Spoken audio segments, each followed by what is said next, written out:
नमस्ते मित्रों, good evening. सभी का स्वागत है मैया पाठशाला की इस डिजिटल प्लेटफॉर्म पर। मैं सुरेश राव आप सभी का तहे दिल से हार्दिक स्वागत करता हूं। मित्रों, अपन इंडिया हिस्ट्री के लिए एक सीरीज लेकर के आए हैं और उसी के अंतर्गत आज आपने थंबनेल में देख लिया होगा, आधुनिक भारत का इतिहास पढ़ रहे हैं और आधुनिक भारत के इतिहास के अंतर्गत भारत में ब्रिटिश सत्ता की स्थापना है वो आज अपन पढ़ेंगे। जितने भी विद्वान लाइव जुड़ रहे हैं सभी का स्वागत है, सभी को नमस्ते, स्वागत है सभी का, राम राम। और जितने भी विद्वान लाइव जुड़ रहे हैं एक बार कक्षा को शेयर करके आ जाइए मित्रों। कक्षा में स्टार्ट करता हूं। जी सीमान जी नमो नमे, ललिता कुमावत गुड इवनिंग, स्वागत है। आधुनिक भारत का इतिहास पढ़ेंगे, भारत में ब्रिटिश सत्ता की स्थापना पढ़ेंगे। जी गुड इवनिंग रेणु जी, स्वागत है। और निश्चित रूप से यहां से एक प्रश्न है वो आने वाले जो भी एग्जाम है उसके अंदर पूछा जाता है, तो निश्चित रूप से अपन एक इंपॉर्टेंट कक्षा है, महत्वपूर्ण प्रश्नोत्तरी के ऊपर अपन चर्चा करेंगे। जी नमस्ते ललित कुमार जी, राम राम, स्वागत है। सुरता मीना जी नमस्ते, स्वागत है। जितने भी विद्वान लाइव जुड़ रहे हैं एक बार कक्षा को शेयर करके आ जाइए मित्रों। मैं कक्षा स्टार्ट करता हूं। जी बिल्कुल, डीएसएसबी का कोर्स लिया है, उसमें अभी तक रस छंद अलंकार बिल्कुल हो जाएंगे, आप टेंशन मत लीजिए। जी गुड इवनिंग। पहला प्रश्न है आपके सामने मित्रों, प्रश्न नंबर 1 देखिए और प्रश्न का उत्तर है वो निश्चित रूप से आप दीजिएगा। प्रश्न क्या पूछा गया है कि निम्नलिखित में से कौन एक मुगल सम्राट द्वारा नियुक्त बंगाल का अंतिम गवर्नर था। बंगाल का अंतिम गवर्नर, ध्यान रखिएगा, ब्रिटिश भारत का गवर्नर नहीं पूछा जा रहा है, यहां पे ध्यान देना। मुगल बादशाह के द्वारा नियुक्त बंगाल का अंतिम गवर्नर कौन था? क्या सरफराज खान था? क्या खुर्शीद अली खान है? ये खुर्शीद अली खान है, खुर्शीद अली खान। क्या अलीवर्दी खान था या सुजाउद्दीन या मोहम्मद खान था? तो ध्यान रखिएगा मित्रों, 1701 के अंदर, 1701 में औरंगजेब के द्वारा, किसके द्वारा? 1701 के अंदर औरंगजेब के द्वारा मुर्शीद कुली खान, मुर्शीद कुली खान है, मुर्शीद कुली खान, मुर्शीद कुली खान को बंगाल का नायब सूबेदार नियुक्त किया गया था। बंगाल का नायब सूबेदार नियुक्त किया गया था, सूबेदार नियुक्त किया गया था, नियुक्त किया गया। कब किया गया था? तो साहब 1701 के अंदर किया गया था और यही व्यक्ति है वो 1717 के अंदर बन जाता है बंगाल का नवाब। मुर्शीद कुली खान है ये। जी प्रश्न का उत्तर जरूर दीजिएगा मित्रों और कक्षा को अधिक से अधिक विद्यार्थियों तक शेयर कीजिए। जी देखिए, निम्नलिखित में से कौन मुगल सम्राट द्वारा नियुक्त बंगाल का अंतिम गवर्नर था? तो ध्यान दीजिएगा, औरंगजेब के द्वारा 1701 के अंदर मुर्शीद कुली खान है, इसको बंगाल का नायब सूबेदार नियुक्त कर दिया जाता है। उसके बाद क्या होता है? 1717 के अंदर, 1717 के अंदर मुगल बादशाह बन चुका था फर्रुखसियार। मुगल बादशाह कौन था मित्रों?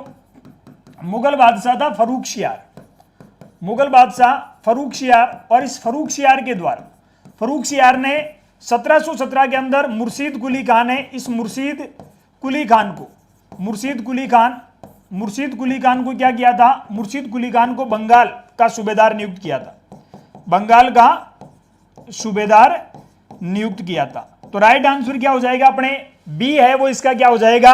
राइट आंसर हो जाएगा। बी क्या हो जाएगा मित्रों?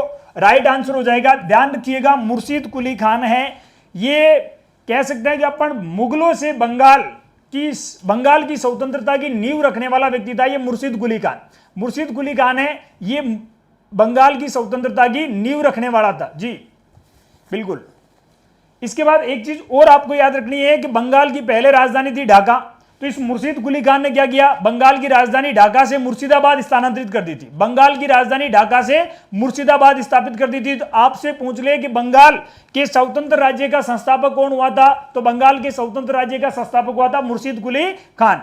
प्रश्न पूछा गया है कि मुगल सम्राट के द्वारा नियुक्त बंगाल का अंतिम गवर्नर कौन हो जाएगा? तो बंगाल का अंतिम गवर्नर कौन हो जाएगा? मुर्शीद कुली खान। औरंगजेब ने इसको नायब सूबेदार के रूप में नियुक्त किया था मित्रों। और उसके बाद 1717 के अंदर फर्रुखसियार के द्वारा मुर्शीद कुली खान है, इसको बंगाल की सूबेदारी सौंपी जाती है। जी उसके बाद आगे बढ़िए मित्रों।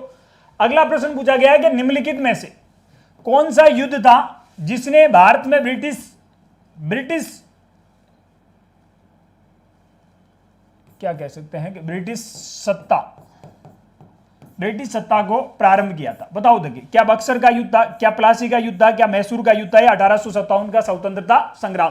प्रश्न सीधा सा पूछा गया मित्रों कि भारत में ब्रिटिश सत्ता की नींव है वो किस युद्ध के साथ में रखी गई? अगर यहां पूछा जा रहा है कि निम्नलिखित में से कौन सा युद्ध था जिसने भारत में ब्रिटिश सत्ता को प्रारंभ किया था, उस युद्ध का नाम बताइए, तो राइट आंसर क्या हो जाएगा, अपन सबको पता है, प्लासी का युद्ध।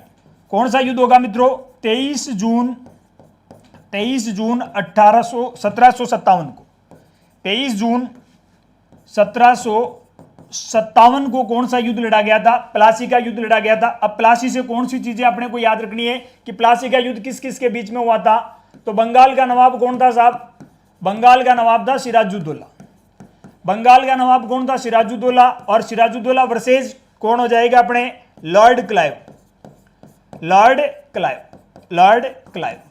ध्यान रखिएगा, इस समय बंगाल का गवर्नर जनरल कौन था, बंगाल का गवर्नर कौन था उस समय, तो बंगाल का गवर्नर था रोजर ड्रेकर।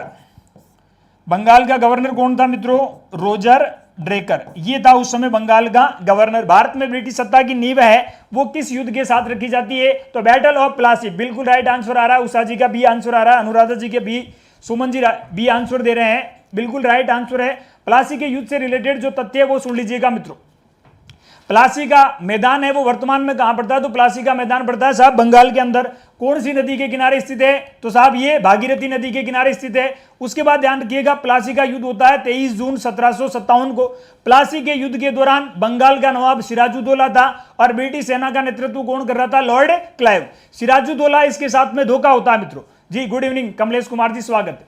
सिराजुद्दौला के साथ में धोखा होता है मित्रों। इसके साथ में इसी के सहयोगी मीर जाफर है। मीर जाफर के साथ साथ में अपन कह सकते हैं कि राय दुर्लभ और मीर जाफर जैसे लोगों ने सिराजुद्दौला के साथ में धोखा कर दिया। हालांकि इस दौरान सिराजुद्दौला की ओर से लड़ते हुए मोहनलाल जैसे लोग हैं वो वीर गति को प्राप्त भी होते हैं। उस समय मीर जाफर है वो इसको सलाह देता है कि मीर जाफर इसको सलाह देता है कि आप युद्ध भूमि छोड़ करके चले जाओ, और ये सिराजुद्दौला पता नहीं क्यों मीर जाफर की बात मान लेता है मित्रों।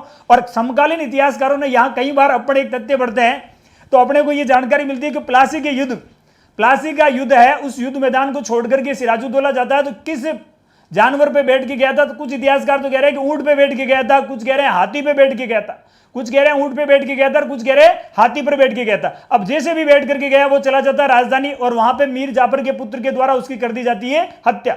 तो प्लासी के युद्ध में विजय के साथ में ही ध्यान रखिएगा भारत में ब्रिटिश सत्ता की स्थापना प्रारंभ हो जाती है। भारत में ब्रिटिश सत्ता की नींव किस युद्ध में रखी जाती है, तो प्लासी के युद्ध में रखी जाती है। जी बिल्कुल, भागीरथी नदी के किनारे। कक्षा को सैर जरूर करते रहिएगा मित्रों। तो राइट आंसर क्या हो जाएगा अपने, बी है वो इसका क्या हो जाएगा, राइट आंसर।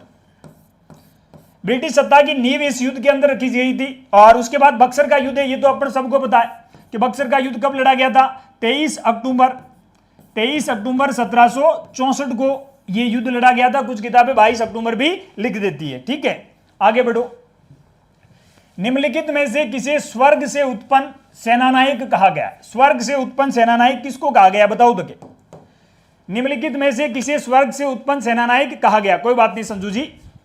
निम्नलिखित में से किसे स्वर्ग से उत्पन्न सेनानायक कहा गया, क्या एल्बुकर्क को कहा गया, क्या रॉबर्ट क्लाइव को कहा गया, क्या फ्रांसिस डुप्ले को कहा गया, या लॉर्ड कॉर्नवालिस को कहा गया, किसको कहा गया स्वर्ग से उत्पन्न सेनानायक, बताइए। देखिए मित्रों, स्वर्ग से उत्पन्न सेनानायक, ध्यान रखिएगा ये स्टेटमेंट, उपरोक्त जो स्टेटमेंट है वो किसके द्वारा दिया गया, तो ये स्टेटमेंट दिया गया था ब्रिटेन के प्रधानमंत्री के द्वारा, ब्रिटेन के पीएम के द्वारा ये स्टेटमेंट दिया गया था। और पीएम का नाम भी क्या बताया जाता है, लॉर्ड पीट।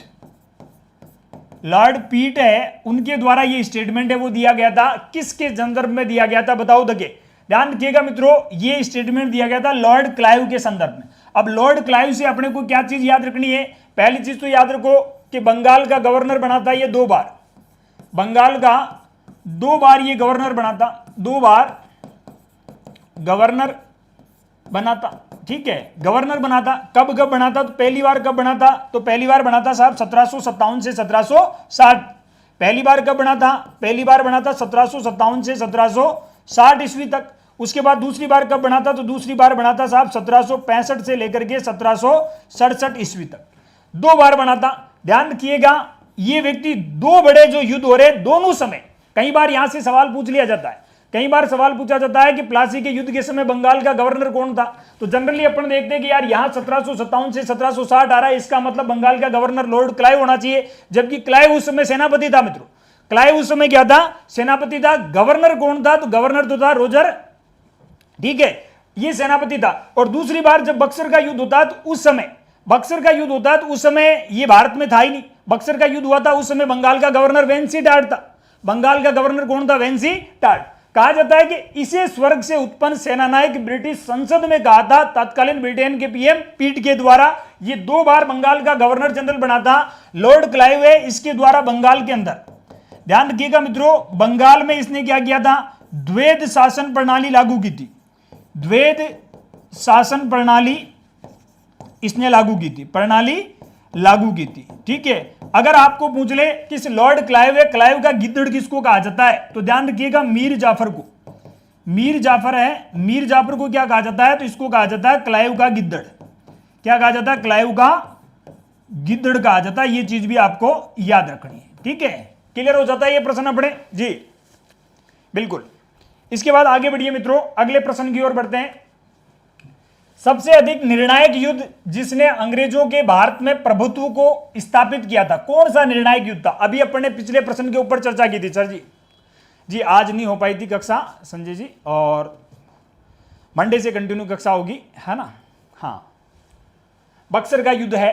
देखो प्रश्न क्या पूछा गया, 2 चीजें माइंड में याद रखनी अपने को। प्लासी के युद्ध के साथ भारत में ब्रिटिश सत्ता की नींव रखी गई थी, और भारत में ब्रिटिश सत्ता की वास्तविक स्थापना है वो किस युद्ध के साथ मानी जाती है? तो लक्ष्मी जी का आंसर आ रहा है बी। लक्ष्मी जी का आंसर दे रहे हैं बी, प्लासी का युद्ध। प्रश्न पूछा गया कि भारत में ब्रिटिश प्रभुत्व को स्थापित कर लिया था पूर्णतः। ध्यान रखिएगा, सबसे अधिक निर्णायक युद्ध पूछ रहा है, ना कि यहां पे ब्रिटिश साम्राज्य की नींव के बारे में पूछ रहा है। अगर वो आपसे ब्रिटिश साम्राज्य की नींव के बारे में पूछता, ब्रिटिश सत्ता की नींव किस युद्ध में रखी गई है, तब तो आप प्लासी करके आते। लेकिन यहां प्रभुत्व स्थापित हो रहा है, अंग्रेजों का प्रभुत्व स्थापित हो रहा है, तो वो किस युद्ध में होगा मित्रों? वो होगा बक्सर के युद्ध में। कौन से युद्ध में? बक्सर के युद्ध में। बक्सर का मैदान है वो वर्तमान में कहां पड़ता है? तो याद रखिएगा बिहार में। अब बक्सर का युद्ध कब हुआ था? तो मैंने कहा था 2 तारीखें मिलती है, 22 या 23 अक्टूबर। 22 या 23 अक्टूबर 1764 को हुआ था बक्सर का युद्ध। किस किस के बीच में हुआ था? तो अपने को याद रखना है कि साहब मीर कासिम के साथ में कौन था? तो अवध का नवाब सुजाउद्दौला। अवध का नवाब कौन था? तो साहब सुजाउद्दौला था, सुजाउद्दौला।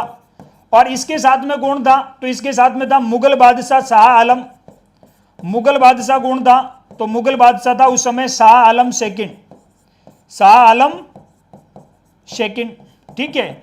अब ये जो युद्ध हो रहा है, इस युद्ध के अंदर ध्यान रखिएगा अंग्रेजी सेना का नेतृत्व किसने किया था? तो अंग्रेजी सेना का नेतृत्व किया था हेक्टर मुनरो ने।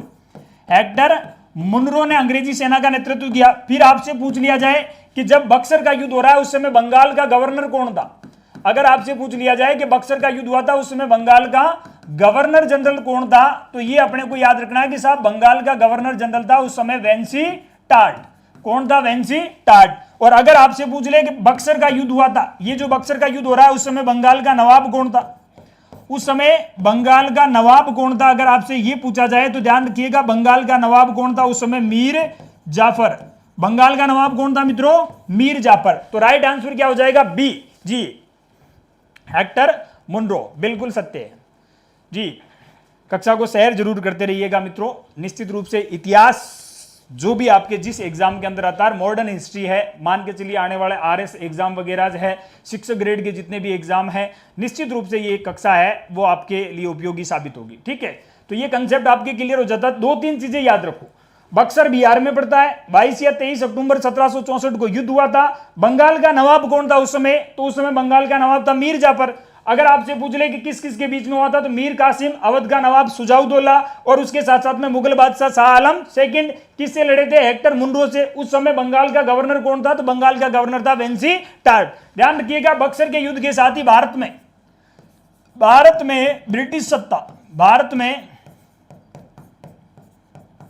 ब्रिटिश सत्ता की वास्तविक स्थापना, ब्रिटिश सत्ता की वास्तविक स्थापना है वो किस युद्ध के अंदर होती है? तो बक्सर की विजय के साथ ब्रिटिश सत्ता की वास्तविक स्थापना हो गई, ठीक है। तो क्लियर हो जाता है अपने प्रश्न नंबर 4, राइट आंसर हो जाएगा ए, ठीक है। उसके बाद 2-3 दे रखे आपके, प्लासी का युद्ध दे रखा, तो ये चर्चा कर लिया अपन ने। उसके बाद वांडीवास का युद्ध याद रखना मित्रों। वांडीवास का युद्ध कब हुआ था? तो ये युद्ध हुआ था 22 जनवरी को। 22 जनवरी 1760 को हुआ था। और किस किस के बीच में हुआ था, तो यह चीज भी आपको याद रखनी है कि अंग्रेज वर्सेज कौन थे यहां पे, फ्रांसीसी थे। अंग्रेज वर्सेज फ्रांसीसियों के बीच में हुआ था। फ्रांसीसी गवर्नर कौन था उस समय, तो ये लाली था। फ्रांसीसी गवर्नर कौन था उस समय, लाली। यहां फ्रांसीसी सेना का नेतृत्व लाली कर रहा था और ब्रिटिश सेना इसका नेतृत्व कौन कर रहा था, तो ब्रिटिश सेना का नेतृत्व कौन कर रहा था मित्रों, हेक्टर मुनरो जी 1760 के अंदर। और उसके बाद पानीपत का युद्ध अपन सबको पता है कि 14 जनवरी 1761 को हुआ था। 14 जनवरी 1761 को पानीपत का युद्ध होता है और इस युद्ध के अंदर कहा जाता है कि अहमद शाह अब्दाली है वो सदाशिव राव भाऊ के नेतृत्व वाली मराठा सेना उसको पराजित करने में सफल हो जाता है। तो पानीपत का तृतीय युद्ध है। 3 युद्ध होते हैं अपने को पता है। पहला बाबर ने लड़ा था, पहला युद्ध बाबर ने लड़ा था। बाबर ने किसको हराया था, तो महाराणा ये इब्राहिम लोदी को हराया था, जो दिल्ली सल्तनत का अंतिम सुल्तान था और दिल्ली का एकमात्र सुल्तान था मित्रों इब्राहिम लोदी, जो युद्ध भूमि में लड़ता हुआ मारा गया था। इब्राहिम लोदी का मकबरा है वो पानीपत के मैदान में बना हुआ है और वहां पर बाबर ने बनाया था। उसके बाद पानीपत का दूसरा युद्ध होता है जिसके अंदर अकबर है वो हेमू विक्रमादित्य को पराजित करता है और ऐसा आरोप लगाया जाता है किसके ऊपर, अकबर के द्वारा हेमू विक्रमादित्य की नरसंस हत्या की जाती है पानीपत के दूसरे युद्ध के अंदर। और तीसरा युद्ध कब हो जाता है, तो तीसरा युद्ध 14 जनवरी 1761 को होता है जिसमें अहमद शाह अब्दाली से कौन हार जाते हैं, तो मराठे पराजित हो जाते हैं। क्लियर, आगे बढ़ो। अगला प्रश्न, निम्नलिखित में से जिस एक शासक ने ईस्ट इंडिया कंपनी को दीवानी प्रदान की थी। देखो 2 प्रकार के मामले होते हैं, एक दीवानी और दूसरे फौजदारी, या जनरली अपन कह सकते हैं कि एक निजामत का कार्य होता है, ठीक है, और इसके साथ साथ में एक सूबेदारी का कार्य होता है। प्रश्न ये पूछा गया कि निम्न में से जिस एक शासक ने ईस्ट इंडिया कंपनी को दीवानी प्रदान की थी वो कौन था। फर्रुखसियार था क्या, शाह आलम फर्स्ट था क्या, शाह आलम सेकंड था, या सुजाउद्दौला था, कौन था बताओ तो। ईस्ट इंडिया कंपनी इसको दीवानी अधिकार कब प्राप्त हुए थे, तो ध्यान रखिएगा 12 अगस्त 1765 को हुई थी मित्रों इलाहाबाद की संधि। कौन सी संधि हुई थी, इलाहाबाद की संधि हुई थी। और इलाहाबाद की संधि किस किस के बीच में हुई थी, तो अपने को याद रखना है कि इलाहाबाद की संधि हुई थी Shah Alam second versus Lord Clive. Shah Alam second और लॉर्ड क्लाइव के बीच में इलाहाबाद की संधि हुई थी। प्रश्न क्या पूछा गया है कि कंपनी को दीवानी प्रदान की गई है और यह दीवानी कहां की प्रदान की गई है, तो ध्यान रखिएगा मित्रों ये दीवानी अधिकार प्रदान किए गए बंगाल के। दीवानी अधिकार कहां के प्रदान किए गए, दीवानी अधिकार प्रदान किए गए बंगाल के। कहां के प्रदान किए गए, बंगाल के। और कितने रुपए के अंदर, तो यह चीज भी अपने को याद रखना है कि 26 लाख रुपए वार्षिक में, 26 लाख रुपये वार्षिक के बदले, 26 लाख रुपये वार्षिक के बदले कंपनी को दीवानी अधिकार है वो प्रदान किए थे। बताओ तो कि मैं आपके आंसर का वेट कर रहा हूं। सी आंसर आ रहा है अनुराधा जी का, उषा जी शाह आलम सेकंड बिल्कुल सही है। संजू जी का सी आंसर आ रहा है। अनुराधा जी बंगाल बिहार जी, बिहार ध्यान रखिए बंगाल बिहार और उड़ीसा तीनों है। राजेंद्र जी का सी आंसर आ रहा है, बंगाल बिहार और उड़ीसा तीनों की सूबेदारी प्रदान की गई थी। ध्यान रखिएगा बंगाल के साथ में क्या आएगा, बिहार आएगा, और बिहार के साथ में क्या आएगा, उड़ीसा। इन तीनों की सूबेदारी प्रदान की गई थी। और किसके द्वारा प्रदान की गई थी, तो राइट आंसर हो जाएगा अपने शाह आलम सेकंड के द्वारा। किस संधि के तहत, 12 अगस्त 1765 को हुई थी इलाहाबाद की संधि। क्लियर है मित्रों, आगे बढ़िए अगले प्रश्न पर। हाँ, इसके साथ इंडिया हिस्ट्री का मित्रों कंप्लीट कोर्स है, मैया पाठशाला ऐप पर अवेलेबल है और इसमें मेरे द्वारा कंप्लीट हिस्ट्री आपको पढ़ाई जा रही है और कक्षाएं हैं वो लगभग हम स्टार्ट कर चुके हैं। लाइव बैच है कंप्लीट इंडियन हिस्ट्री का और RS PSI first grade, second grade, REET, KVS, UPTET, इसके साथ साथ में CTET है, SSC, जितने भी एग्जाम है जिसके अंदर इंडिया हिस्ट्री का जो पार्ट है आपके वो मेरे द्वारा पढ़ाया जाएगा। ध्यान रखिएगा मित्रों, आने वाले जो फर्स्ट ग्रेड एग्जाम है, फर्स्ट ग्रेड एग्जाम के लिए भी ये कक्षा, ये कोर्स है वो निश्चित रूप से बहुत फायदेमंद रहेगा आपके लिए। 6 ग्रेड के जितने भी एग्जाम है, RS के जितने भी एग्जाम है, उन सब के लिए ये कोर्स है वो कंप्लीटली बहुत अच्छा कोर्स रहेगा। ठीक है, तो निश्चित रूप से आप मैया पाठशाला से उपरोक्त कोर्स है उसके साथ में जुड़ सकते हो। ठीक है, कंप्लीट इंडियन हिस्ट्री का लाइव बैच है मित्रों जी। बहुत जल्द आएगी मुकेश जी, रीट की विज्ञप्ति बहुत जल्द आएगी, मान के चलिए आप, क्योंकि ऐसी मांग है वो की जा रही है ना जी। आगे बढ़ो। निम्नलिखित में से कौन सा युग्म सही सुमेलित है? सही सुमेलित है उसका चयन करना है आपको, कौन सा सही है।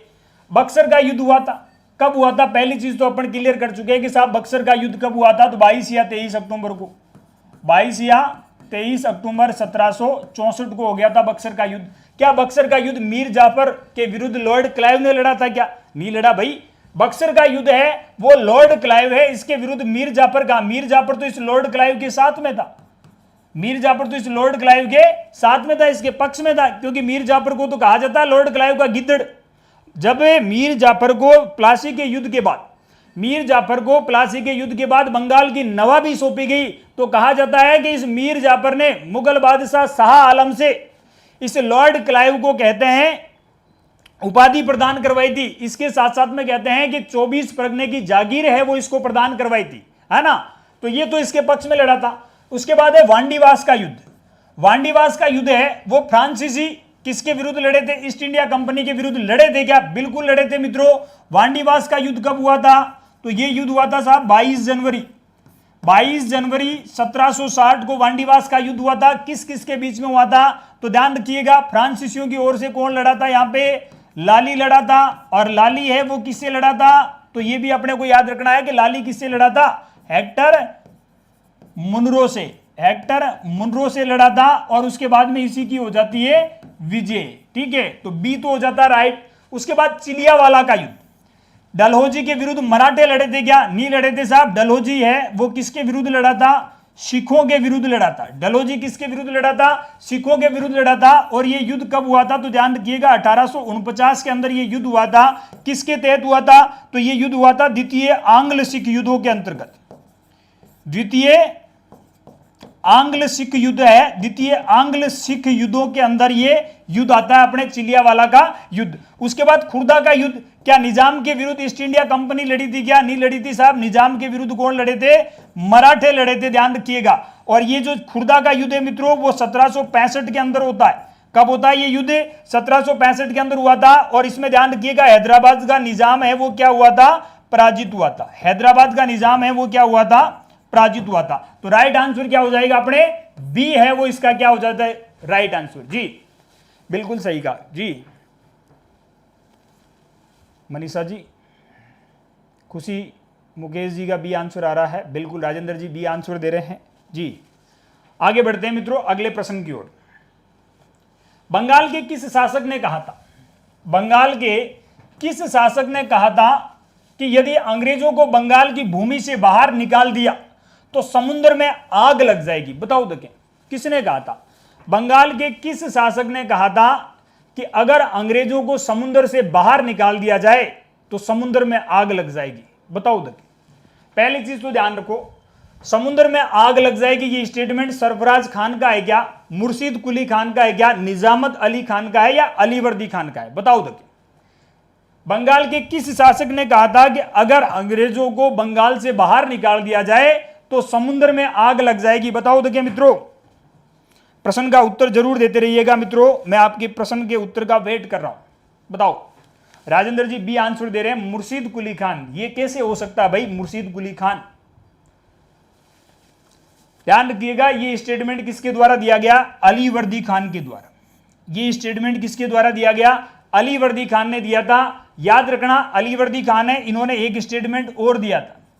इन्होंने स्टेटमेंट दिया था कि यूरोपियन मधुमक्खी के समान है। यूरोपियन किसके समान है? मधुमक्खी के समान है, समान है। अगर इन्हें, अपने को पता है कि मधुमक्खी है, अगर इन्हें छेड़ोगे तो डंक मारेंगे।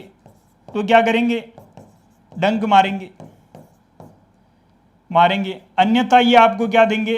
अन्यथा शहद देंगे। अन्यथा क्या देंगे? ये शहद देंगे। याद रखिएगा इस अलीवर्दी खां है, इसी का नाती था सिराजुद्दौला। इसी का नाती कौन था? तो इसी का नाती था सिराजुद्दौला। ठीक है, सिराजुद्दौला, ये अलीवर्दी खां है, ये बंगाल का नवाब कब से कब तक रहा था? तो ये रहा था 1740 से लेकर के 1756 ईस्वी तक ये बंगाल का नवाब रहा था जी। मधुमक्खी के छत्ते की समान है ये यूरोपियन। जी योगी जी स्वागत है आपका मैया पाठशाला के इस डिजिटल प्लेटफॉर्म पर, है ना। तो राइट आंसर क्या हो जाएगा अपने? डी राइट आंसर हो जाएगा। अलीवर्दी खां को अच्छी तरीके से याद रखना मित्रों। कहा जाता है कि अलीवर्दी खां है, जब सिराजुद्दौला को इसने बंगाल की सत्ता सौंपी थी तो उस समय इसने सिराजुद्दौला को कहा था कि ये यूरोपियन लोग हैं वो मधुमक्खी के समान है, तू अगर इनको नहीं छेड़ेगा ना तब तो ये तेरे को शहद देंगे, और अगर इनके साथ छेड़छाड़ की तो ये डंक मारेंगे। उसके साथ साथ में अलीवर्दी खान ने सिराजुद्दौला को कहा कि उस समय के बंगाल के अंदर 3 यूरोपियन समुदाय थे, एक तो थे अंग्रेज, दूसरे थे फ्रेंच और तीसरे डच। सिराजुद्दौला को इसने कहा कि सबसे पहले तू जिसका दमन करेगा वो अंग्रेज है, अंग्रेजों को समाप्त कर, क्योंकि अंग्रेज सबसे ज्यादा ताकतवर बनेंगे आने वाले समय में। और सिराजुद्दौला ने यह प्रयास भी प्रारंभ किया था, लेकिन कहते हैं कि सिराजुद्दौला अपने ही लोगों के विश्वासघात का शिकार हुआ था। तो ये अलीवर्दी खां है और इसी ने ये स्टेटमेंट दिया था कि मैं अंग्रेजों को बंगाल की भूमि से तो बाहर निकाल दूंगा, लेकिन समुद्र में आग लग जाएगी। समुद्र में आग क्यों लग जाएगी? क्योंकि उस समय आपको पता हो तो जितने भी यूरोपियन समुदाय के लोग हैं मुख्यतः पुर्तगाली है। पुर्तगाली लोगों ने समुद्र पर अधिकार करने की नीति अपनाई थी मित्रों। पुर्तगालियों ने समुद्र पर अधिकार करने की नीति अपनाई थी। उन्होंने तत्कालीन मुगल बादशाहों से भी टैक्स वसूला था। ब्लू वाटर पॉलिसी, जिसे शांत जल की नीति के नाम से जाना जाता है, पुर्तगाली गवर्नर एल्बुकर्क के द्वारा ये नीति अपनाई गई थी। तो उसको पहले ही पता था कि अगर मैंने इनको स्थलीय क्षेत्र से बाहर निकाल दिया तो फिर समुद्र में ये लोग लड़ेंगे, ये समुद्र के अंदर ये यूरोपियन जातियां वो आपस में लड़ेगी। तो ये स्टेटमेंट किसका आया था? अलीवर्दी खां का। क्लियर? आगे बढ़ो। अगला प्रश्न क्या कह रहा है कि 9 मार्च 1846 को लाहौर की संधि के अनुसार किसे ईस्ट इंडिया कंपनी ने लाहौर का रेजिडेंट नियुक्त किया था? बताओ। देखिए बहुत अच्छा सवाल है ये, बहुत ही अच्छा सवाल।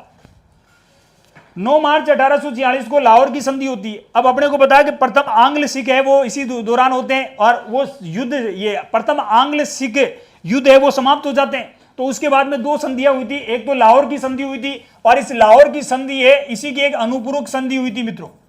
इसी की एक अनुपूरक संधि भी हुई थी, और वो अनुपूरक संधि है वो किस नाम से जानी जाती है? तो उसको कहते हैं अपन भैरोवाल की संधि। कौन सी संधि? भैरोवाल की संधि के नाम से अपन इसको जानते हैं। तो ये संधि कब हुई थी? तो ये चीज भी अपने को याद रखना है कि साहब ये संधि प्रथम आंग्ल सिख युद्धों के बाद हुई थी। प्रथम आंग्ल सिख जो युद्ध होते हैं, प्रथम आंग्ल सिख युद्ध, और प्रथम आंग्ल सिख युद्धों के बाद हुई थी ये संधि, उसके बाद ये संधि हुई थी। ठीक है, तो बताओ तो क्या आंसर? हेनरी लॉरेंस आ रहा है आंसर जी। प्रश्न का उत्तर जरूर देते रहिएगा मित्रों।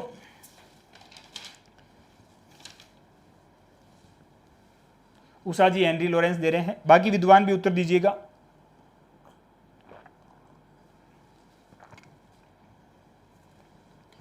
बताओ तो क्या? Sir John Lawrence, Colonel Sleeman, Henry Lawrence, Sir Charles Napier. ध्यान रखो सर जॉन लॉरेंस है, इससे जो चीज अपने को याद रखनी है, इसने भूटान के संदर्भ में, किसके संदर्भ में? ये भारत का गवर्नर जनरल भी बना था, ध्यान रखिएगा। सर जॉन लॉरेंस है, इसने भूटान के संदर्भ में, भूटान के संदर्भ में कुशल अकर्मण्यता की नीति अपनाई थी। कुशल अकर्मण्यता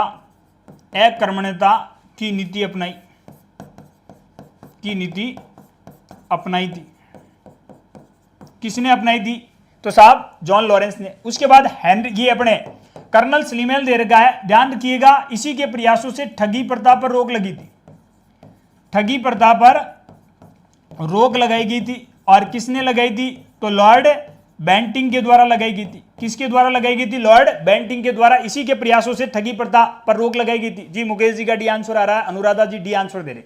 उसके बाद हेनरी लॉरेंस, ध्यान रखिएगा, ये हेनरी लॉरेंस वही व्यक्ति है जिसको 1856 के अंदर इसको अवध का चीफ कमिश्नर नियुक्त किया गया था। अवध का चीफ कमिश्नर है वो इसको नियुक्त किया गया था। ये मैंने आपको 1857 की क्रांति के अंदर भी पढ़ाया था। मैंने कहा था कि हेनरी लॉरेंस जब 1856 के अंदर लॉर्ड डलहौजी के द्वारा अवध रियासत को ब्रिटिश भारत में शामिल कर लिया जाता है, कुशासन का आरोप लगा करके अवध को चीफ कमिश्नर क्षेत्र घोषित कर दिया जाता है। तो उसके बाद वहां का प्रभारी किसको बनाया था, तो हेनरी लॉरेंस को बनाया था। ये हेनरी लॉरेंस अवध का चीफ कमिश्नर बनने से ठीक पहले राजस्थान का एजीजी था, ठीक पहले ये राजस्थान के एजीजी के पद पर भी तैनात था, ये चीज भी आपको याद रखनी है। उसके बाद चार्ल्स नेपियर, इसका मैंने आपको स्टेटमेंट बताया था कि इसने 1857 की क्रांति के दौरान भारतीय सैनिकों को क्या कहा था, भारतीय सैनिकों को इसने क्या कहा था, भारतीय सैनिकों को उच्च जातीय भाड़ाती सैनिक कहा था, उच्च जातीय भाड़ाती सैनिक कहा था। किसने कहा था, तो चार्ल्स नेपियर ने कहा था। देखो 4 ऑप्शन दे रखे, चारों के बारे में मैंने आपको बताया क्लियरली, ध्यान रखिएगा। सर जॉन लॉरेंस, इन्होंने भूटान के संदर्भ में कुशल आक्रमणता की नीति अपनाई थी, ये भारत के गवर्नर जनरल बन के रहे थे। उसके बाद कर्नल स्नीमेल, इन्होंने क्या किया था, इन्हीं के प्रयासों से लॉर्ड विलियम बेंटिंग है उसने ठगी प्रथा पर रोक लगाई थी। उसके बाद sir Henry Lawrence, right answer क्या हो जाएगा, डी दिया जा रहा है जी, ध्यान रखना इसका राइट आंसर क्या हो जाएगा, बी। सर हेनरी लॉरेंस है। प्रथम आंग्ल सिख युद्ध होते हैं मित्रों, प्रथम आंग्ल सिख युगों के बाद लाहौर की संधि होती है, एक अनुपूरक संधि होती है भैरोवाल की संधि। उस संधि के बाद में लाहौर का रेजिडेंट किसको नियुक्त किया जाता है, तो राइट आंसर क्या होगा अपने, sir Henry Lawrence. Sir Henry Lawrence है, इसको लाहौर का रेजिडेंट नियुक्त किया गया था। क्लियर है। चार्ल्स नेपियर को अच्छी तरीके से याद रखना, इसने 1857 की क्रांति के दौरान जो भारतीय सैनिक थे उन भारतीय सैनिकों को उच्च जातीय भाड़ाती सैनिक कहा था, उच्च जातीय भाड़ाती सैनिक है वो किसने कहा था, तो चार्ल्स नेपियर ने कहा था। किनको कहा था, भारतीय सैनिकों को कहा था। ठीक है, तो ये प्रश्न अपने क्लियर हो जाता है। फिर आगे बढ़ो। उसके बाद मैया पाठशाला पर आदरणीय मैया सर के निर्देशन में प्रथम श्रेणी शिक्षक हिंदी और जीके का कंप्लीट कोर्स अवेलेबल है। इसके साथ साथ में कॉलेज लेक्चरर है, उसका हिंदी के दोनों पेपर का कोर्स अवेलेबल है। उसके साथ साथ में हिंदी की टेस्ट सीरीज है वो असिस्टेंट प्रोफेसर की अवेलेबल है। इसके साथ साथ में कंप्लीट हिंदी का कोर्स है वो मैया पाठशाला ऐप पर अवेलेबल है। और इसके साथ साथ में नेट सेट का कंप्लीट हिंदी कोर्स है वो भी आदरणीय मैया सर के निर्देशन में उपलब्ध है। और उसके साथ साथ में राहुल सर की भारत की राज्य व्यवस्था बुक है वो ज्ञान वितान पब्लिकेशन से मार्केट में अवेलेबल है। तो उपरोक्त से आप जुड़ सकते हो। चलिए मित्रों आगे बढ़ते हैं। किस प्रथा के तहत प्रश्न का उत्तर जरूर दीजिएगा। ये मॉडर्न हिस्ट्री है मित्रों, और उम्मीद थी मुझे तो इसमें तो और ज्यादा विद्वान जुड़ेंगे। ठीक है, और साथ साथ में प्रश्नों के उत्तर भी आप जरूर देते रहोगे। किस प्रथा के तहत प्रत्येक एशियाई जहाज को पुर्तगालियों से पासपोर्ट लेना आवश्यक था। पासपोर्ट मान लो या मान लो आप अनुमति, या मान सकते हो आप अनुमति पत्र लेना होता था। किस प्रथा के तहत, वो प्रथा कौन सी है जी, संजू जी का डी आंसर आ रहा है। ये तो बहुत इजी सवाल है, निश्चित रूप से इसका आंसर आना चाहिए। कोल्टेज पद्धति है मित्रों, काफिला प्रथा नहीं है, पेम्पेल प्रथा नहीं है, इम्पेस्टो प्रथा नहीं है। कौन सी पद्धति है, कॉर्टेज प्रथा। ध्यान रखिएगा, ये जो पुर्तगाली है इन्होंने कौन सी नीति अपनाई ली। पहली चीज तो याद रखना है कि 1498 के अंदर एस्ता दे इंडिया नाम से पुर्तगाली कंपनी की स्थापना हुई थी। एस्ता दे इंडिया नामक पुर्तगाली कंपनी की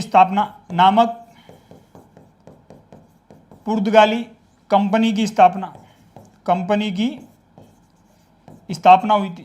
ठीक है, पुर्तगालियों के द्वारा कौन सी नीति अपनाई गई थी, तो इन्होंने कौन सी नीति अपनाई थी, शांत समुद्र की नीति अपनाई थी। शांत समुद्र की नीति है वो इनके द्वारा अपनाई गई थी। और इसी नीति को अपन किस नाम से जानते हैं, तो इसी नीति को अपन जानते हैं ब्लू वाटर पॉलिसी के नाम से भी इसको जाना जाता है। पुर्तगाली साम्राज्य का अगर संस्थापक की बात करें अपन, तो पुर्तगाली साम्राज्य का संस्थापक कौन हुआ था, तो पुर्तगाली साम्राज्य का संस्थापक मान सकते हैं अपन एल्बुकर्क को। ठीक है, एल्बुकर्क है वो पुर्तगाली साम्राज्य के संस्थापक के रूप में जाना जाता है जी। आगे बढ़ो मित्रों अगले प्रश्न की ओर। निम्नलिखित में से कौन सी लड़ाई प्रथम आंग्ल सिख युद्ध से संबंधित नहीं है। प्रथम आंग्ल सिख युद्ध से संबंधित नहीं है जी। कौस्तुभ जी स्वागत है, बताओ दगे कौन सी लड़ाई है। सतपाल जी बिल्कुल, कौन सी लड़ाई है जो प्रथम आंग्ल सिख युद्ध से संबंधित नहीं है। क्या मुदुकी का युद्ध है, क्या चिलियावाला का युद्ध है, मुदक्की, चिलियावाला, आलीवाल का युद्ध या सबराओ का युद्ध? कौन सा युद्ध है जो प्रथम आंग्ल सिख युद्धों से संबंधित नहीं है? हालांकि अभी मैंने पीछे वाले प्रश्न में चर्चा भी की थी, पीछे वाले प्रश्न में मैंने चर्चा भी की थी, बताओ तो क्या?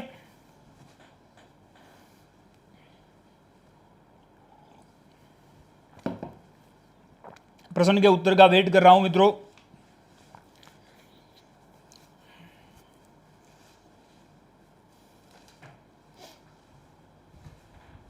डी आ रहा है, योगी आरएस जी का डी आंसर आ रहा है। सबराओ का युद्ध, सबराओ का युद्ध तो है भाई, अरे सबराओ तो है, ये तो है, ये तो अंतिम युद्ध था। सबराओ है ना, आंग्ल सिख जो युद्ध हो रहा है मित्रों, उनका अंतिम युद्ध था। कब हुआ था ये? 10 फरवरी 1846 के आसपास में हुआ था। ये तो निर्णायक युद्ध था, ये तो निर्णायक युद्ध था, निर्णायक युद्ध माना जाता है ये तो, है ना। और इसमें सिख पराजित हुए थे, इसमें सिख पराजित हुए थे, सिख पराजित हुए थे, ठीक है। मुदक्की का युद्ध बिल्कुल राइट है, ये 1845 के आसपास में हुआ था, प्रथम आंग्ल सिखों के अंतर्गत है। आलीवाल का युद्ध है, ये भी राइट है, सबराओ का भी है। चिलियावाला का युद्ध नहीं है भाई, ये मैंने आपको बताया है। चिलियावाला का युद्ध है वो तो कब हुआ था? ये 1849 के अंदर हुआ था मित्रों, और 1849 के अंदर चल रहे थे द्वितीय आंग्ल सिख युद्ध चल रहा था। 1849 में कौन सा था? द्वितीय आंग्ल सिख युद्ध चल रहे थे, और द्वितीय आंग्ल सिख युद्ध है इनका। कह सकते हैं कि उस समय भारत का गवर्नर जनरल कौन था? तो भारत का गवर्नर जनरल था लॉर्ड डलहौजी। भारत का गवर्नर जनरल कौन था? लॉर्ड डलहौजी, ठीक है। तो राइट आंसर हो जाएगा बी। अब देखता हूं बी कितने जनों का। अनुराधा जी का बी आंसर आ रहा है, सोनी मौर्य जी का बी आंसर आ रहा है, मनीष जी मीना ए आंसर दे रहे हैं। प्रश्न का उत्तर जरूर देते रहिए मित्रों और आगे बढ़ते रहिए। उसके बाद आदरणीय मैया सर का कंप्लीट हिंदी का कोर्स है, वो मैया पाठशाला ऐप पर अवेलेबल है। कंप्लीट हिंदी का कोर्स है, जिस भी एग्जाम की आप तैयारी कर रहे हो, चाहे आप असिस्टेंट प्रोफेसर से लेकर के जितने भी आपके हिंदी से रिलेटेड एग्जाम है, उन सब का कोर्स है वो आदरणीय मैया सर के निर्देशन में मैया पाठशाला ऐप पर अवेलेबल है, ठीक है। कंप्लीट हिंदी का कोर्स। इसके बाद देखो, ब्रिटिश ईस्ट इंडिया कंपनी है के बारे में निम्नलिखित में से कौन सा कथन असत्य है? पहली चीज तो ध्यान रखो कि ईस्ट इंडिया कंपनी के संदर्भ में पूछा जा रहा है मित्रों। ईस्ट इंडिया कंपनी है, ईस्ट इंडिया कंपनी के संदर्भ में कौन सा कथन असत्य? 1609 में कैप्टन हॉकिंस है वो सूरत में फैक्ट्री खोलने की अनुमति लेने के इरादे से जहांगीर के दरबार में आया था। बिल्कुल सत्य है ये तो। कैप्टन हॉकिंस है, ध्यान रखना मित्रों, केबीसी में सवाल पूछा गया, मैं अक्सर ऑफलाइन में भी बताता हूं। केबीसी के अंदर 2 करोड़ रुपए का सवाल था ये कि कैप्टन हॉकिंस है, वो कैप्टन हॉकिंस किस जहाज पर बैठ करके आया था, उस जहाज का नाम पूछा गया है। तो ध्यान रखिएगा, कैप्टन हॉकिंस किस जहाज पर बैठ करके आया था? तो ध्यान रखिएगा, हेक्टर जहाज पे। कौन सा जहाज है? हेक्टर जहाज है। इस हेक्टर जहाज से ये पहुंचा था और जहांगीर से मुलाकात की थी। 1608 से 1611 तक ये रहा था। जहांगीर ने पहले तो अनुमति दे दी, परंतु बाद में पुर्तगालियों के दबाव में आकर के मना कर दिया। ये तो बिल्कुल सत्य है जी, ये भी सत्य है। उसके साथ साथ में जब अंग्रेजों ने स्वाली होल में एक पुर्तगाली बेड़े को हरा दिया, तब जहांगीर ने अंग्रेजों को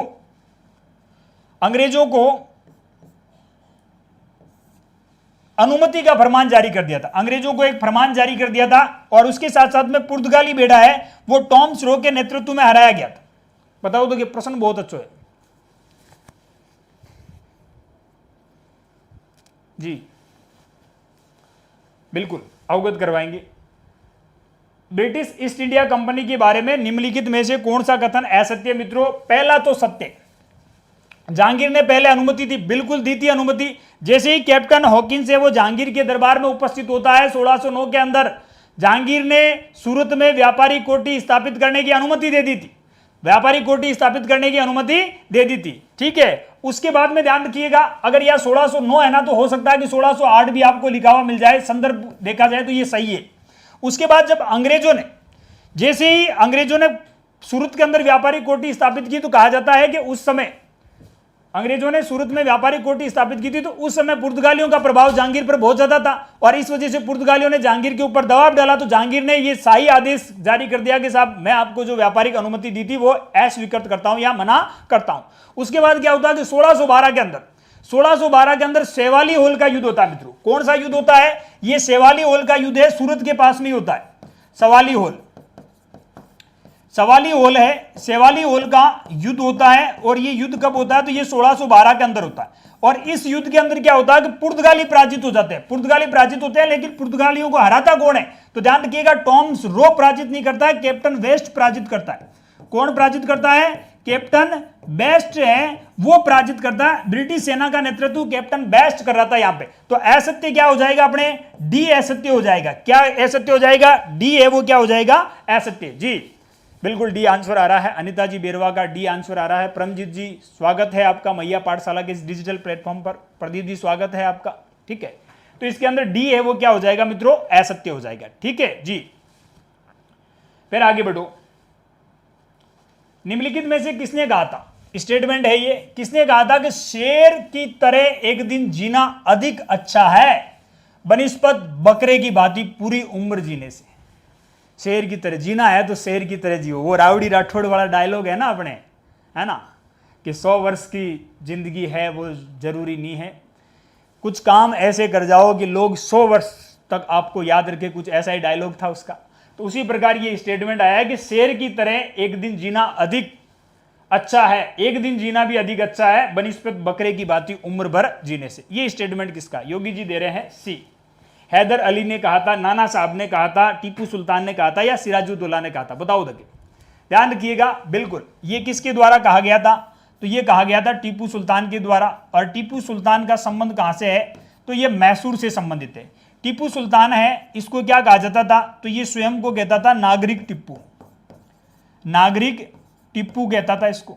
ठीक है, इसके अलावा अंग्रेज इनको क्या कहते थे? तो अंग्रेज कहते थे इनको सीधा साधा दैत्य, सीधा साधा दैत्य इनको कहा करते थे। इसके साथ साथ में थॉमस मुनरो है, उन्होंने तो कह दिया कि ये अशांत आत्मा है। क्या है ये? अशांत आत्मा।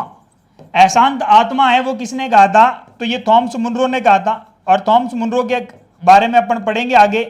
थॉमस मुनरो ने कहा था जब ब्रिटिश कालीन भू राजस्व पद्धतियां पढ़ेंगे। सीधा दादा देते हैं वो कौन कहते थे इनको? तो अंग्रेज कहते थे। ध्यान रखिएगा, टीपू सुल्तान है, इसने ये फ्रांस के जेकोबिन दल का सदस्य बना था। फ्रांस के जेकोबिन दल है, उस जेकोबिन दल का ये सदस्य बना था, दल का सदस्य बना था। इसके साथ साथ में कहते हैं कि इसने श्रीरंगपट्टनम है, यहां पे स्वतंत्रता का वृक्ष लगाया था। स्वतंत्रता का वृक्ष है वो किसने लगाया था? टीपू सुल्तान ने लगाया था। टीपू सुल्तान 1799 के अंदर, 1799 में चतुर्थ आंग्ल मैसूर युद्ध हुआ था मित्रों। चतुर्थ आंग्ल मैसूर युद्ध हुए थे। मैसूर युद्ध के अंदर, मैसूर युद्ध में लॉर्ड वेल्जली उस समय भारत के गवर्नर जनरल थे, तो लॉर्ड वेल्जली से पराजित हुआ था, है ना। ठीक है, यहां पराजित होता है, कहते हैं यहां लड़ते हुए उसकी हो जाती है मृत्यु। तो राइट आंसर हो जाएगा अपने सी, बिल्कुल सी आंसर है। शेर मैसूर कहा जाता है इनको। जी संजय दीप जी स्वागत है। बिल्कुल, प्रश्न का उत्तर जरूर देते रहिए मित्रों, बहुत अच्छे प्रश्न है मॉडर्न हिस्ट्री के हिसाब से देखा जाए। और निश्चित रूप से ये जो प्रश्न है वो कहीं ना कहीं प्रत्यक्ष और अप्रत्यक्ष रूप से भारत में आयोजित किसी ना किसी एग्जाम के दृष्टिकोण से देखा जाए या किसी ना किसी एग्जाम के अंदर हो सकता है कि बहुत सारे प्रश्न है वो पूछे भी गए हो। ठीक है, आगे बढ़ते हैं अपन।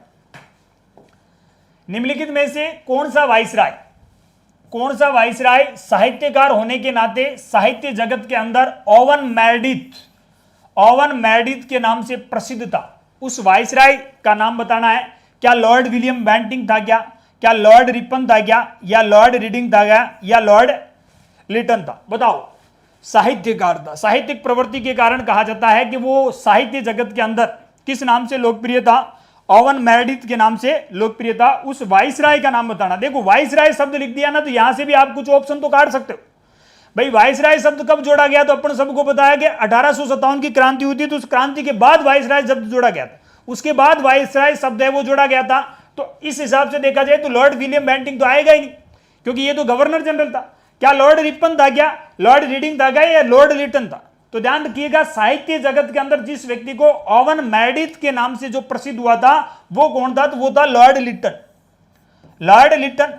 अब लॉर्ड लिटन से अपने को क्या याद रखना है कि 1877 के अंदर दिल्ली दरबार का आयोजन किया था इसने। दिल्ली में शाही दरबार है, शाही दरबार इसने लगाया था। कहां लगाया था? दिल्ली में। अब यहां इस शाही दरबार का आयोजन क्यों किया गया? तो ये चीज भी अपने को याद रखना कि ब्रिटेन की महारानी, ब्रिटेन की जो महारानी है, ब्रिटेन की महारानी कौन थी उस समय? तो ब्रिटेन की महारानी थी विक्टोरिया।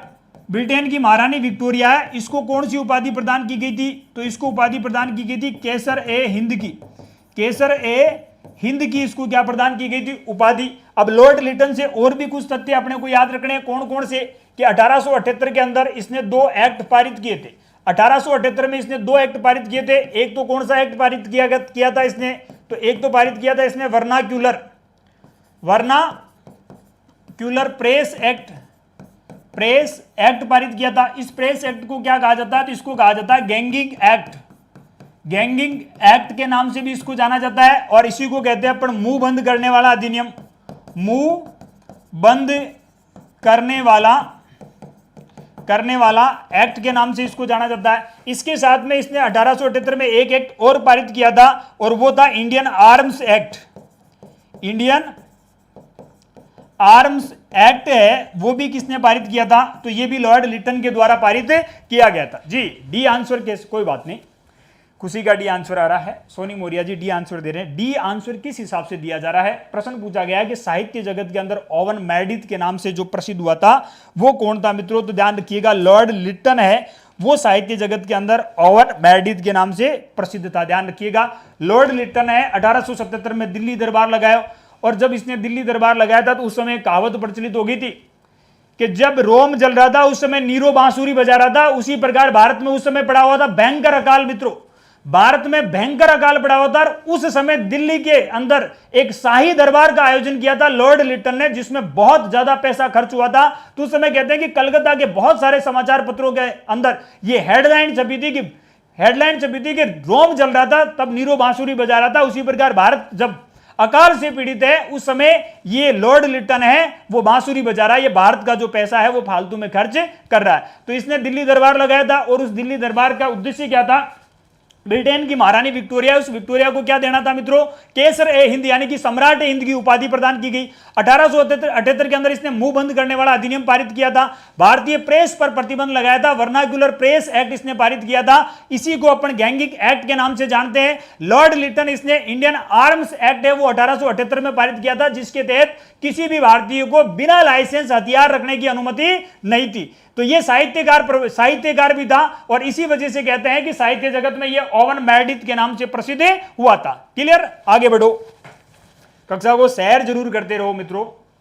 नीचे 2 स्टेटमेंट दे रखे हैं और बहुत कह सकते हैं कि बहुत डिफिकल्ट सवाल है। ये तो 2 कथन दे रखे हैं, लेकिन आजकल के प्रश्न पत्रों की प्रवृत्ति को देखा जाए तो इस प्रकार के प्रश्न है वो पूछे जाते हैं हर एग्जाम के अंदर। ये कथन वाले सवाल है वो 2-4 सवाल तो निश्चित रूप से पूछे जा रहे हैं। ठीक है, 2 कथन दे रखे हैं कि लगभग 1715 से बंगाली व्यापारियों ने ब्रिटिश नौ परिवहन सेवा के विकल्प और अपने मालवाहक यातायात के लिए ब्रिटिश पोतों के उपयोग को प्राथमिकता दे दी थी।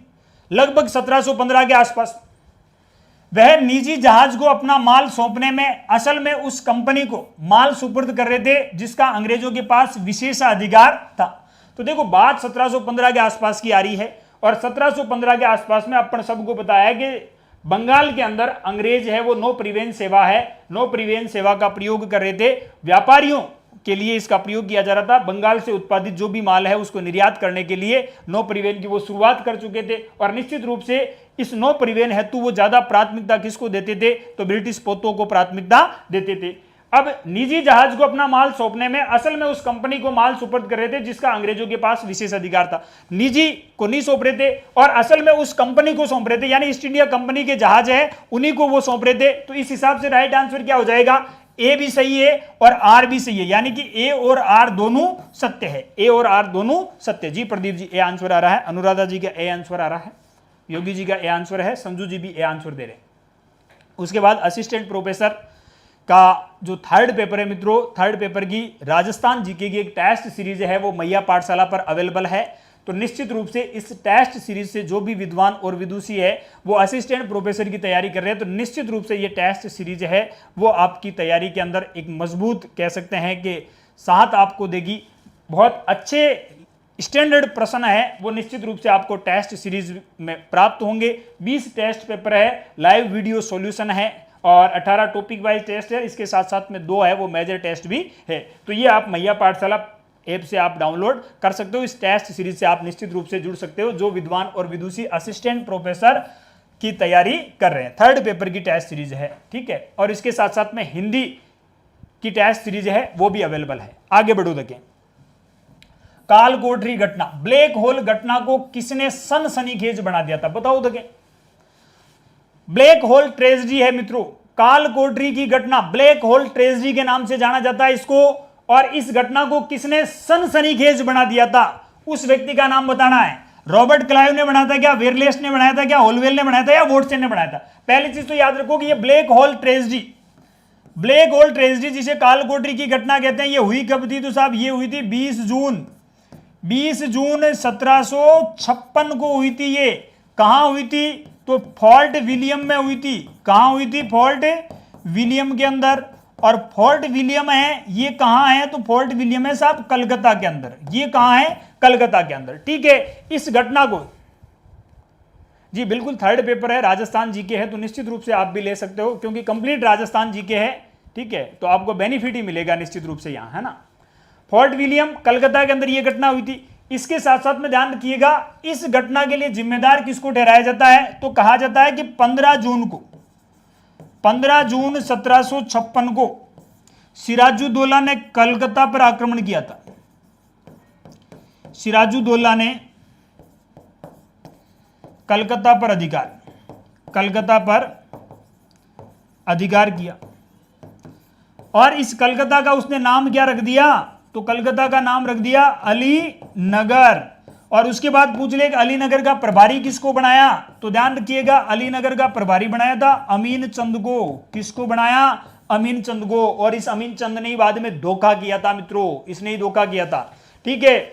उसके बाद कहा जाता है कि यहां जब सिराजुद्दौला जाता है तो उसने क्या किया, 146 अंग्रेज व्यक्तियों को, 146 अंग्रेजों को बंद कर दिया था। कहां, इस कोठरी के अंदर बंद कर दिया था। और दूसरे दिन इन 146 में से कितने बचे, केवल 23 व्यक्ति है वो बचे थे जीवित। और इन 23 आदमियों में एक आदमी जीवता और बचा हुआ था, वो था होलवेल।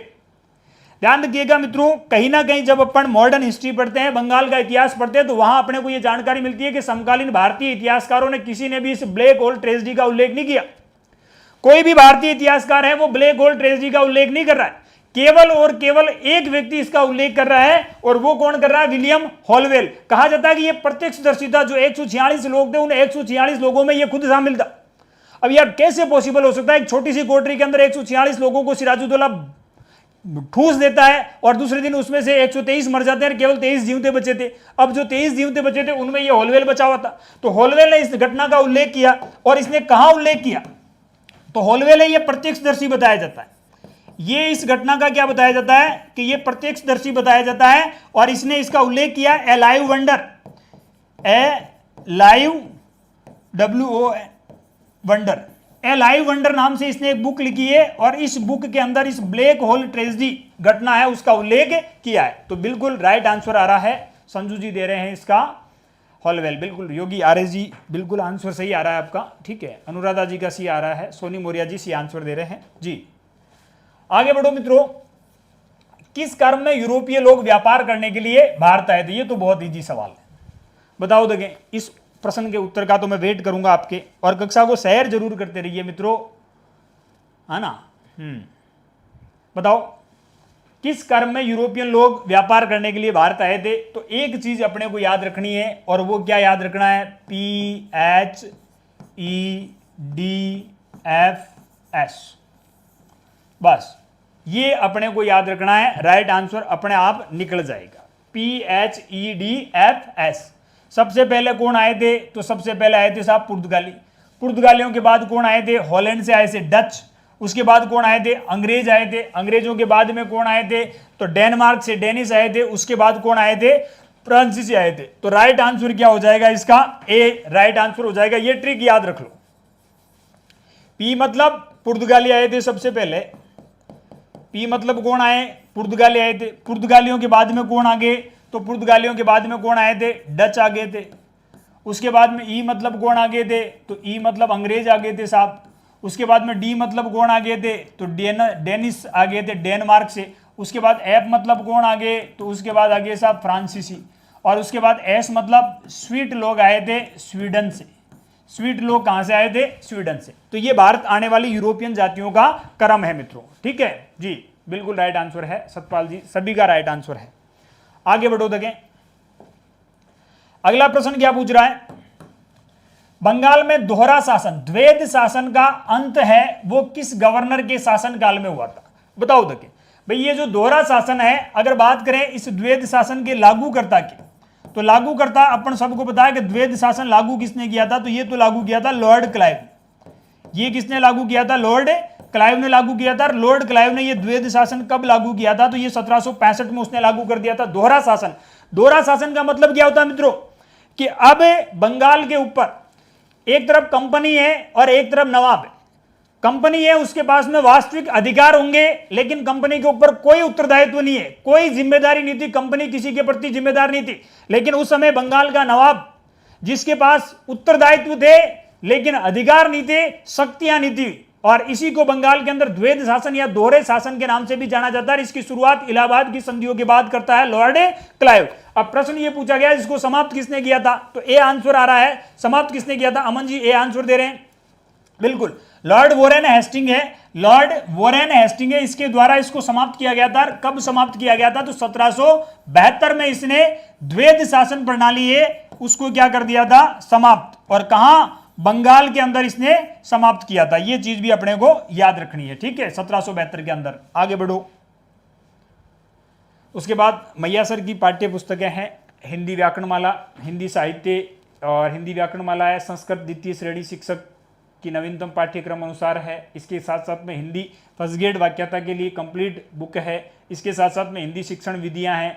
तो उपरोक्त ज्ञान वितान से प्रकाशित जो पुस्तकें हैं वो हिंदी विषय से आप तैयारी कर रहे हो तो निश्चित रूप से ये पुस्तकें हैं वो आपके लिए बहुत कह सकते हैं कि आपकी सफलता में मील का पत्थर साबित होगी ये पुस्तकें। तो जरूर जुड़िएगा आप, इन पुस्तकों को जरूर मार्केट से आप परचेज कर सकते हो। उसके बाद पूछा गया कि निम्नलिखित में से घटना अनुसार कौन सा विकल्प है वो बढ़ते क्रम में सही है? 3-4 लड़ाइयां जोड़ी है। अब पूछो रहे कि इनको क्रम अनुसार व्यवस्थित करना है, कर्म अनुसार इनको व्यवस्थित कीजिए मित्रों। बताओ देखें, मैं आपके उत्तर का भी वेट कर रहा हूं मित्रों, उत्तर जरूर देते रहिएगा साथ साथ में। बक्सर का युद्ध कब हुआ था? तो ये अपन सबको पता है कि साहब ये 1764 में हुआ था। प्लासी कब हुआ था? तो ये तो 1757 में हुआ था। वांडीवास कब हुआ था? 1760 में हुआ था। तो ये तो गलत हो जाएगा। अब क्रम अनुसार व्यवस्थित करना है तो प्लासी सबसे पहले हुआ था, उसके बाद वांडीवास हुआ था और उसके बाद बक्सर का युद्ध हुआ था। तो सी क्या हो जाएगा? इसका राइट आंसर हो जाएगा। राइट आंसर क्या हो जाएगा? सी। बहुत इजी सवाल है ये तो निश्चित रूप से, लेकिन कई बार ऐसे प्रश्न है वो परीक्षाओं के अंदर पूछे जाते हैं, अपन कई बार ये गलतियां कर बैठते हैं, वहां पे बहुत ईजी सवाल होते हैं वो गलत करके आ जाते हैं। और हमेशा ध्यान रखिएगा मित्रों जी, बहुत अच्छी बात है, नेट हो गया आपके, हार्दिक शुभकामनाएं। असिस्टेंट प्रोफेसर की तैयारी करते रहिएगा और हम तो चाहते हैं कि आप जेआरएफ भी करें आगे, ठीक है? ठीक है योगी जी, जेआरएफ जरूर कीजिएगा, प्रयास कीजिएगा और हमारी हार्दिक शुभकामनाएं। और मैया पाठशाला इसमें आपके साथ रहेगा और मैं तो हुई, ठीक है। निम्नलिखित में से किसने फर्रुखसियार के फरमान 1717 को ब्रिटिश ईस्ट इंडिया कंपनी के महाअधिकार पत्र के रूप में स्वीकार किया? देखो जनरली अपन जो प्रश्न पढ़ते हैं ना, तो जनरली आपने पढ़ाया कि फर्रुखसियार है, उसने 1717 के अंदर ईस्ट इंडिया कंपनी है, ईस्ट इंडिया कंपनी को बंगाल के अंदर कह सकते हैं कि निःशुल्क व्यापार करने की अनुमति प्रदान करती थी। और उसको अपन किस नाम से जानते हैं? तो फर्रुखसियार है। इसने क्या किया था? ये पड़ गया था बीमार और कहते हैं कि पता नहीं कौन सी बीमारी से ग्रसित हुआ था। और उस समय जॉन सुरमन के नेतृत्व में कुछ अंग्रेज व्यापारी है वो फर्रुखसियार से मिलने के लिए गए थे। उनमें एक सर्जन भी था जिसका नाम था डॉक्टर हैमिल्टन। कहते हैं कि डॉक्टर हैमिल्टन ने फर्रुखसियार की जो बीमारी थी उसका इलाज कर दिया और उससे फर्रुखसियार है वो इंप्रेस हो गया और उसने कह दिया कि बोलो वत्स क्या चाहिए? तो वो तो तैयार बैठे थे। उन्होंने कह दिया कि साहब हम आपको एक निश्चित राशि दे देंगे और उस राशि के बदले आप हमें बंगाल में निःशुल्क व्यापार करने की अनुमति दे दो। बंगाल में निःशुल्क व्यापार करने की अनुमति दे दो। तो ये जो फर्रुखसियार है इसने क्या किया था? इसने तो 1717 के अंदर क्या प्रदान कर दी थी? इसने दस्तक प्रदान कर दी थी। प्रश्न ये भी पूछा गया कि दस्तक क्या है? तो साहब दस्तक है निःशुल्क व्यापार पत्र। निःशुल्क व्यापार पत्र, निःशुल्क व्यापार पत्र है वो किसके द्वारा प्रदान किया गया था? तो फर्रुखसियार के द्वारा प्रदान किया गया था। ईस्ट इंडिया कंपनी को प्रदान किया गया था। कब प्रदान किया गया था? 1717 के अंदर प्रदान किया। अब प्रश्न ये बन रहा है कि ये जो दस्तक प्रदान किया गया, इस दस्तक को ईस्ट इंडिया कंपनी का महाअधिकार पत्र है वो किसने कहा? ईस्ट इंडिया कंपनी का महाअधिकार पत्र है वो किस व्यक्ति के द्वारा कहा गया? तो रैम जे म्योर आ रहा है, योगी जी बी आंसर दे रहे हैं, सोनी जी का राइट आंसर आ रहा है, बिल्कुल सही है।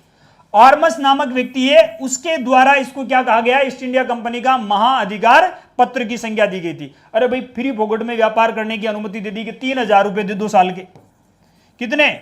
मात्र 3000 रुपये। 3000 रुपये वार्षिक के बदले इन्होंने बंगाल के अंदर निःशुल्क व्यापार करने की अनुमति दे दी ईस्ट इंडिया कंपनी को। बाद में जो संघर्ष हो रहा ना, जो अलीवर्दी खां है, जो सिराजुद्दौला है, मीर जाफर है, मीर कासिम जो कंपनी से संघर्ष कर रहे हैं, वो इस दस्तक की वजह से ही कर रहे हैं, क्योंकि कंपनी दस्तक का दुरुपयोग करने लगी थी। दस्तक प्रदान किया गया था ईस्ट इंडिया कंपनी को व्यापार करने के लिए, लेकिन कंपनी के कर्मचारी उस दस्तक का दुरुपयोग कर रहे थे, अपने निजी व्यापार हेतु भी दस्तक का प्रयोग करने लग गए थे, और इसी वजह से कहते हैं कि बाद में अंग्रेजों का वहां पे विरोध होता है। क्लियर जी? बिल्कुल, जरूर जी। संजय जी, संजू जी, बिल्कुल महिया पाठशाला और मैं इतिहास के अंदर आपके साथ है ना। निम्नलिखित में से कौन से सही सुमेलित नहीं है? क्या सही सुमेलित नहीं है? तो ये तो अपन सबको पता है कि सिराजुद्दौला है वो प्लासी का युद्ध लड़ा था, सत्य बात है। हेक्टर मुनरो बक्सर के युद्ध में आया था, ब्रिटिश सेनापति, ये भी सही है। लॉर्ड वेल्जली चतुर्थ आंग्ल मैसूर युद्ध, लॉर्ड कॉर्नवालिस है वो द्वितीय आंग्ल मैसूर युद्ध। बताओ तो ये दो तो सही है, ये दो तो सत्य है, असत्य कौन सा है उसका चयन कीजिएगा।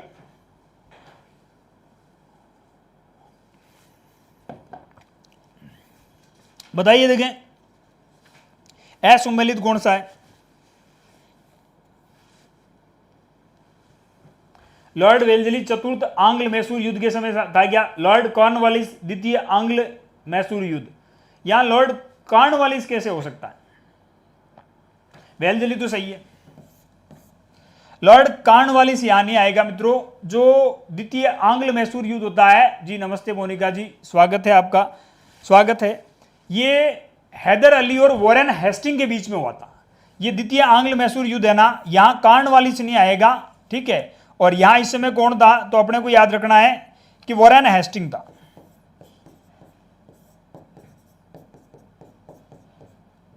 वॉरेन हेस्टिंग, ठीक है, हेस्टिंग था यहां पे, तो डी गलत हो जाएगा।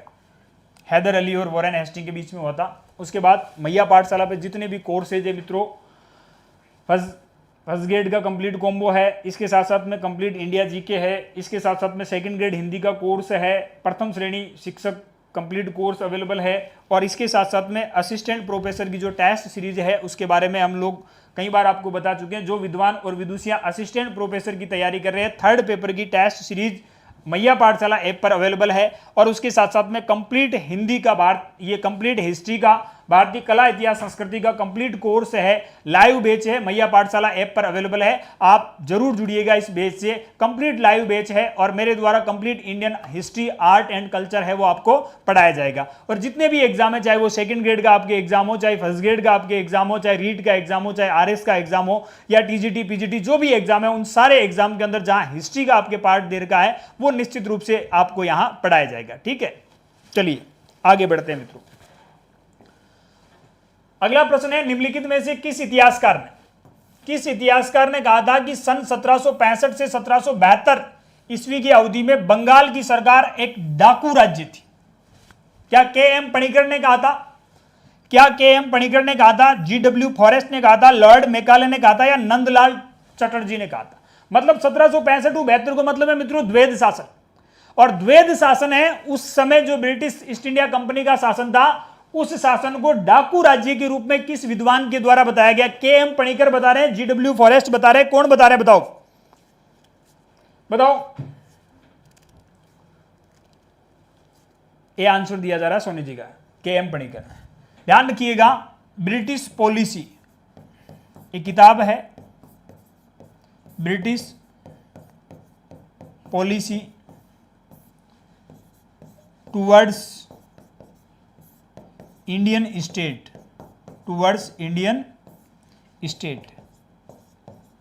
ईस्ट इंडिया कंपनी की भारतीय राज्यों के प्रति नीति, ईस्ट इंडिया कंपनी की भारतीय राज्यों के प्रति नीति। ये किताब किसके द्वारा लिखी गई है? के एम पणिकर के द्वारा लिखी गई है। और के एम पणिकर है, उन्होंने ही 1765 से 1772 तक के कंपनी के राज को किसकी संज्ञा दी है? डाकू राज की संज्ञा दी है। ध्यान रखिएगा, के एम पणिकर है, इन्होंने ही कहा था कि प्लासी एक सौदा है, प्लासी एक सौदा था, प्लासी एक सौदा था। इसमें बंगाल के अमीरों ने, बंगाल के अमीरों ने सिराजुद्दौला को बेच दिया, सिराजुद्दौला को बेच दिया था। ये स्टेटमेंट भी के एम पणिकर का ही आता है प्लासी के युद्ध के संदर्भ में। ठीक है, बिल्कुल राइट आंसर है। आगे बढ़ो, देखें 22वां सवाल दे रखा है कि तृतीय आंग्ल मैसूर युद्ध के समय भारत का गवर्नर जनरल कौन था? बहुत इजी सवाल है, शायद ये आज का अंतिम सवाल है। इस प्रश्न के उत्तर है, निश्चित रूप से मैं ये आपसे अपेक्षा करूंगा कि इस प्रश्न का उत्तर आप जरूर दीजिएगा। तृतीय आंग्ल मैसूर युद्ध के समय भारत का गवर्नर जनरल कौन था? क्या वॉरेन हेस्टिंग था, क्या लॉर्ड कॉर्नवालिस था, क्या लॉर्ड वेलेस्ली था, या सर जॉन शोर था? याद रखो मित्रों, लॉर्ड कॉर्नवालिस ये दो बार भारत का गवर्नर जनरल बनना था, गवर्नर जनरल बना था। और ये एकमात्र अंग्रेज है जो दो बार भारत का गवर्नर जनरल बना। मित्रों, गवर्नर जनरल, ध्यान रखिएगा, भारत के गवर्नर जनरल की बात चल रही है यहां पे, और ये दो बार गवर्नर जनरल रहे। पहली बार कब रहे थे? तो ध्यान रखिएगा 1786 से 1793 के आसपास में ये पहली बार रहे थे। पहली बार कब रहे थे? 1786 से लेकर के 1793 ईस्वी तक ये पहली बार रहे थे। और दूसरी बार ये बन के आए थे 1805 में, और आते ही मर गए। 1805 में ये गवर्नर जनरल बन के आए थे, और 1805 के अंदर ही इनकी हो जाती है गाजीपुर, जहां से मंगल पांडे संबंधित है। गाजीपुर यूपी के अंदर पड़ता है, और यहां इनकी मृत्यु हो जाती है, यही इनकी बनी हुई है समाधि। ये लॉर्ड कॉर्नवालिस है, इनको दंडित करने के लिए भारत का गवर्नर जनरल बना करके भेजा गया था, मतलब डिमोशन किया गया था इनका। जब अपन वर्ल्ड हिस्ट्री पढ़ते हैं तो वर्ल्ड हिस्ट्री के अंदर अमेरिका का स्वतंत्रता संग्राम पढ़ते हैं, और वहां अपने को जानकारी मिलती है कि एक युद्ध होता है, साराटोगा का युद्ध होता है 1781 के आसपास में। उस युद्ध के अंदर कहा जाता है कि जॉर्ज वॉशिंगटन के द्वारा ब्रिटिश सेनापति लॉर्ड कॉर्नवालिस को पराजित कर दिया जाता। तो अंग्रेज वहां हारते हैं अमेरिका के अंदर, और उस युद्ध का सेनापति कौन था? ब्रिटिश सेना का सेनापति तो कॉर्नवालिस था। तो कहते हैं कि अंग्रेजों ने कॉर्नवालिस का डिमोशन किया था, मतलब दंड देने के लिए इस व्यक्ति को भारत का गवर्नर जनरल बना करके भेजा था। दो बार भारत का गवर्नर जनरल बना था। लॉर्ड कॉर्नवालिस से अच्छी तरीके से याद रखिएगा, भारत में सिविल सेवाओं का जनक है। भारत में सिविल सेवाओं का जनक इनको कहा जाता है। सिविल सेवा का जनक किसको कहा जाता है? तो लॉर्ड कॉर्नवालिस को। ध्यान रखिएगा, ये 1781 के अंदर, 1781 में जॉर्ज वॉशिंगटन से पराजित होकर के आए थे। जॉर्ज वॉशिंगटन से अमेरिका के स्वतंत्रता संग्राम के दौरान पराजित हुए थे। स्वतंत्रता संग्राम के दौरान पराजित हुए थे, के दौरान पराजित हुए थे। तो राइट आंसर क्या हो जाएगा अपने? बी हो जाता है इसका राइट आंसर। ठीक है मित्रों, ये थे आज की कक्षा से जुड़े हुए महत्वपूर्ण प्रश्न। भारत में ब्रिटिश सत्ता की स्थापना से रिलेटेड महत्वपूर्ण प्रश्नोत्तरी थी, और निश्चित रूप से ये आपकी परीक्षा उपयोगी साबित होगी। ये कक्षा जितनी ज़्यादा हो सके आप शेयर कीजिएगा, और कमेंट बॉक्स के अंदर जरूर बताइएगा अपने विचार इस कक्षा के संदर्भ में। सभी मित्रों को शुभ रात्रि, गुड नाइट। बने रहिए महिया पाठशाला के साथ। मिलते हैं अगली कक्षा के अंदर एक नए टॉपिक के साथ। आधुनिक भारत की जो सीरीज अपन ने स्टार्ट की है उस सीरीज को अपन आगे कंटिन्यू करते हैं। ठीक है, धन्यवाद जी। संजू जी, मंडे से क्लास है वो ऐप में कंटिन्यू स्टार्ट हो जाएगी, है ना? थोड़ा कोई तकनीकी इशू चल रहा है, उस वजह से नहीं हो पा रही है। मंडे से कंटिन्यू है वो ऐप में कक्षा है, वो हिस्ट्री की भी कंटिन्यू स्टार्ट हो जाएगी। ठीक है, धन्यवाद, गुड नाइट, शुभ रात्रि, थैंक यू सो मच।